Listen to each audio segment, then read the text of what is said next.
You got a place in my heart. No matter where you are, my dear. We met on June 5th, 1964. We married on June 5th, 1965. Here we are 61 years later, and the happiest married couple I know. You got my eyes, love, locked on you. With wildfire love. I've been riding a bike since I was a kid, probably started when I was about 4 or 5 years old. We have three things. We both like cycling, we both like hiking, we both like canoeing and kayaking. And he likes bicycling, canoeing, and hiking.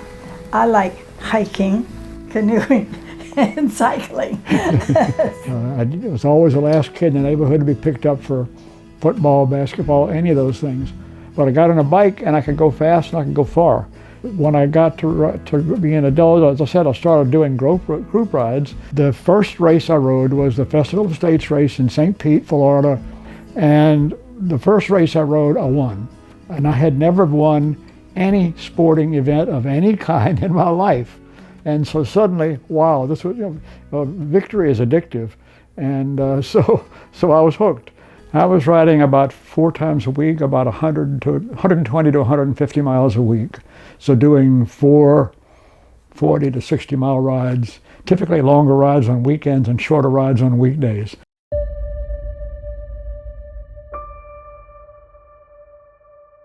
Four or 5 days before the heart attack, I remember going out and ride, and I just felt tired. I was riding with a bunch of guys that I normally ride with. I normally have no trouble keeping up with them or even beating them up to the next hilltop. And that day, we did a sprint for a hilltop, and I just said, I'll see you guys on the other side. I'm not feeling that great. And then that day, on the way out to Creedmoor, that was no big deal, but on the way back, I was beginning to feel like, this hurts. And I was joking, this is denial, I was joking saying, pain like that is supposed to be early warning of a heart attack. Well, in hindsight, I know now, that's not early warning of a heart attack. It is the heart attack. It is in progress at that time. And so we were coming back from Creedmoor. We were probably 30 miles into the ride, and I was going slower and slower and slower. And the folks that I was riding with were looking at me thinking, what's wrong with him? Something's going wrong. He doesn't ride slow. Suddenly I had this, uh-oh, something is wrong. And the last thing I saw was my handlebars and my front wheel. And the next thing I saw was a hospital room 3 days later. I was out. He was dead. Yeah, I was dead. It was all happening someplace else. One of the people on the ride ran out. She ran out, stopped the first car, and said, "Can you do CPR?" And he said no. And the second car that stopped, he just stopped his white car. We know it was a white car. And he jumped out and ran over and just started doing CPR. He was in scrubs and he knew what he was doing, and got to the hospital, and the doctor first said that he had like a 2% chance. The doctor said 2% chance because he thought it had been 5 minutes between the time of the attack and the time CPR started. It was really more like 20 or 30 seconds, literally 20 or 30 seconds. He had closer to a 5% chance instead of a 2% chance. Yeah.